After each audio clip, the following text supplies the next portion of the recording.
मित्रों, कब हुआ था भगवान विश्वकर्मा का जन्म? जाने 17 सितंबर को ही क्यों की जाती रही है विश्वकर्मा पूजा? कौन है भगवान विश्वकर्मा? इसी विषय पर आज हम समय चिंतन करने वाले हैं। तो कृपया वीडियो को अंत तक देखें और चैनल को सब्सक्राइब जरूर करें। धर्म ग्रंथों में विश्वकर्मा को सृष्टि के रचयिता ब्रह्मा जी का वंशज माना गया है। ब्रह्मा जी के पुत्र धर्म तथा धर्म के पुत्र वास्तुदेव थे, जिन्हें शिल्प शास्त्र का आदि पुरुष माना जाता है। इन्हीं वास्तुदेव की अंगिरसी नामक पत्नी से विश्वकर्मा का जन्म हुआ।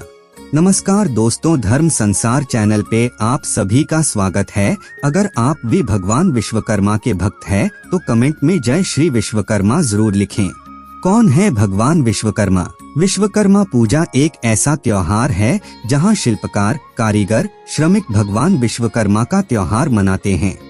कहा जाता है कि हिंदू भगवान ब्रह्मा के पुत्र विश्वकर्मा ने पूरे ब्रह्मांड का निर्माण किया था।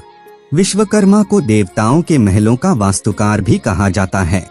इसलिए भगवान विश्वकर्मा को दुनिया का सबसे पहला इंजीनियर और वास्तुकार माना जाता है। विश्वकर्मा दो शब्दों से विश्व, संसार या ब्रह्मांड, और कर्म, निर्माता से मिलकर बना है।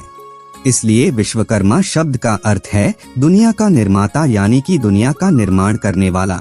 विश्वकर्मा शिल्प शास्त्र के आविष्कारक और सर्वश्रेष्ठ ज्ञाता माने जाते हैं, जिन्होंने विश्व के प्राचीनतम तकनीकी ग्रंथों की रचना की थी। इन ग्रंथों में न केवल भवन वास्तुविद्या, रथ आदि वाहनों के निर्माण, बल्कि विभिन्न रत्नों के प्रभाव व उपयोग आदि का भी विवरण है। माना जाता है कि उन्होंने ही देवताओं के विमानों की रचना की थी। भगवान विश्वकर्मा की उत्पत्ति ऋग्वेद में हुई है, जिसमें उन्हें ब्रह्मांड, पृथ्वी और स्वर्ग के निर्माता के रूप में वर्णित किया गया है। भगवान विष्णु और शिवलिंगम की नाभि से उत्पन्न भगवान ब्रह्मा की अवधारणाएं विश्वकर्मण सूक्त पर आधारित हैं। ऐसे हुआ विश्वकर्मा का जन्म। धर्म ग्रंथों में विश्वकर्मा को सृष्टि के रचयिता ब्रह्मा जी का वंशज माना गया है। ब्रह्मा जी के पुत्र धर्म तथा धर्म के पुत्र वास्तुदेव थे, जिन्हें शिल्प शास्त्र का आदि पुरुष माना जाता है। इन्हीं वास्तुदेव की अंगिरसी नामक पत्नी से विश्वकर्मा का जन्म हुआ। अपने पिता के पदचिन्हों पर चलते हुए विश्वकर्मा भी वास्तुकला के महान आचार्य बने। मनु, मय, त्वष्टा, शिल्पी और देवज्ञ इनके पुत्र हैं। इन पांचों पुत्रों को वास्तु शिल्प की अलग अलग विधाओं में विशेषज्ञ माना जाता है। विश्वकर्मा प्रकाश को वास्तु तंत्र का अपूर्व ग्रंथ माना जाता है। इसमें अनुपम वास्तु विद्या को गणितीय सूत्रों के आधार पर प्रमाणित किया गया है। ऐसा माना जाता है कि सभी पौराणिक संरचनाएं भगवान विश्वकर्मा द्वारा निर्मित हैं। भगवान विश्वकर्मा के जन्म को देवताओं और राक्षसों के बीच हुए समुद्र मंथन से माना जाता है। पौराणिक युग के अस्त्र और शस्त्र भगवान विश्वकर्मा द्वारा ही निर्मित हैं।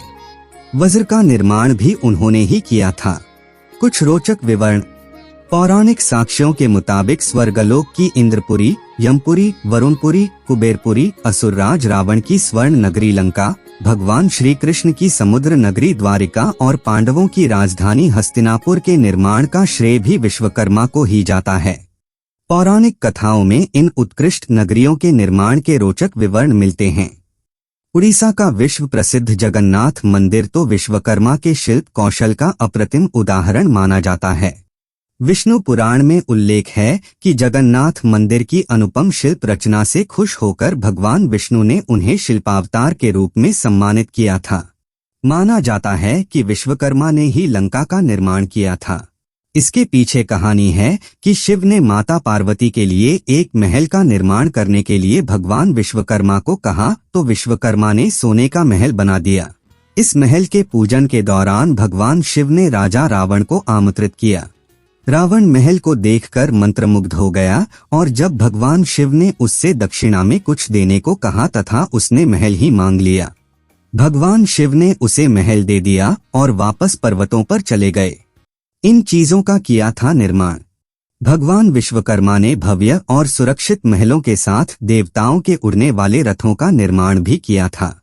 कहा जाता है कि भगवान विश्वकर्मा ने वज्र का निर्माण किया था, जो भगवान इंद्र का हथियार है। वज्र को ऋषि दधीची और अज्ञेयस्त्र की हड्डियों से बनाया गया है। भगवान कृष्ण का सुदर्शन चक्र उनकी शक्तिशाली रचनाओं में से एक था। विश्वकर्मा वैदिक देवता के रूप में सर्वमान्य हैं। इनको गृहस्थ आश्रम के लिए आवश्यक सुविधाओं का निर्माता और प्रवर्तक भी कहा गया है। अपने विशिष्ट ज्ञान विज्ञान के कारण देव शिल्पी विश्वकर्मा मानव समुदाय ही नहीं वरन देवगणों द्वारा भी पूजित हैं। देवता, नर, असुर, यक्ष और गंधर्व सभी में उनके प्रति सम्मान का भाव है। इनकी गणना सर्वाधिक महत्वपूर्ण देवों में होती है। मान्यता है कि भगवान विश्वकर्मा के पूजन अर्चन किए बिना कोई भी तकनीकी कार्य शुभ नहीं माना जाता। इसी कारण विभिन्न कार्यों में प्रयुक्त होने वाले औजारों, कल कारखानों और विभिन्न उद्योगों में लगी मशीनों का पूजन विश्वकर्मा जयंती पर किया जाता है। इसी प्रकार विश्वकर्मा की एक कहानी और है कि महाभारत में पांडव जहां रहते थे उस स्थान को इंद्रप्रस्थ के नाम से जाना जाता था। इसका निर्माण भी विश्वकर्मा ने किया था। कौरव वंश के हस्तिनापुर और भगवान कृष्ण के द्वारका का निर्माण भी विश्वकर्मा ने ही किया था। सतयुग का स्वर्गलोक, त्रेता युग की लंका, द्वापर की द्वारिका और कलयुग के हस्तिनापुर आदि के रचयिता विश्वकर्मा जी की पूजा अत्यंत शुभकारी है। सृष्टि के प्रथम सूत्रधार, शिल्पकार और विश्व के पहले तकनीकी ग्रंथ के रचयिता भगवान विश्वकर्मा ने देवताओं की रक्षा के लिए अस्त्र शस्त्रों का निर्माण किया था। ये बातें नहीं जानते होंगे आप। विष्णु को चक्र, शिव को त्रिशूल, इंद्र को वज्र, हनुमान को गदा और कुबेर को पुष्पक विमान विश्वकर्मा ने ही प्रदान किए थे। सीता स्वयंवर में जिस धनुष को श्री राम ने तोड़ा था वह भी विश्वकर्मा के हाथों बना था। जिस रथ पर निर्भर रहकर श्रेष्ठ धनुर्धर अर्जुन संसार को भस्म करने की शक्ति रखते थे उसके निर्माता विश्वकर्मा ही थे। पार्वती के विवाह के लिए जो मंडप और वेदी बनाई गई थी वह भी विश्वकर्मा ने ही तैयार की थी। विश्वकर्मा के यथाविधि पूजन और उनके बताए वास्तुशास्त्र के नियमों का अनुपालन कर बनवाए गए मकान और दुकान शुभ फल देने वाले माने जाते हैं। इनमें कोई वास्तु दोष नहीं माना जाता। मान्यता है कि ऐसे भवनों में रहने वाला सुखी और संपन्न रहता है और ऐसी दुकानों में कारोबार फलता फूलता है। विश्वकर्मा पूजन भगवान विश्वकर्मा को समर्पित एक दिन है। हर वर्ष 17 सितंबर को विश्वकर्मा जयंती मनाई जाती है। यह कन्या संक्रांति पर पड़ता है। इन जगहों पर मनाई जाती है विश्वकर्मा जयंती। यह वह दिन है जब सूर्य सिंह राशि से कन्या राशि में प्रवेश करता है।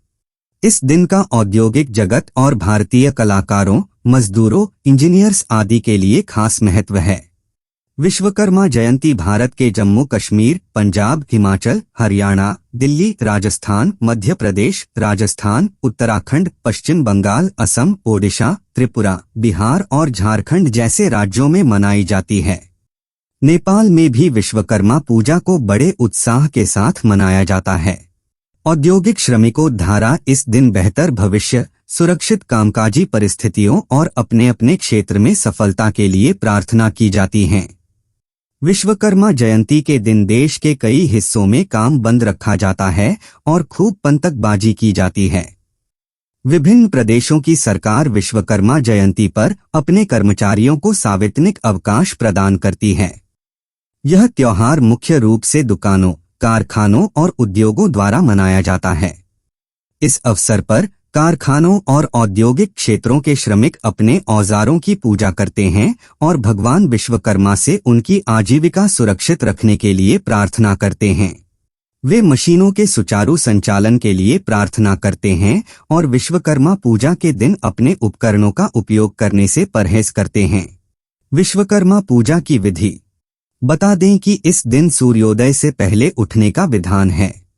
फिर स्नान कर विश्वकर्मा पूजा की सामग्रियों को एकत्रित कर लें। फिर भगवान विश्वकर्मा की पूजा करें। वहीं यह मान्यता है कि इस पूजा को पति पत्नी साथ में करें तो बेहतर होगा।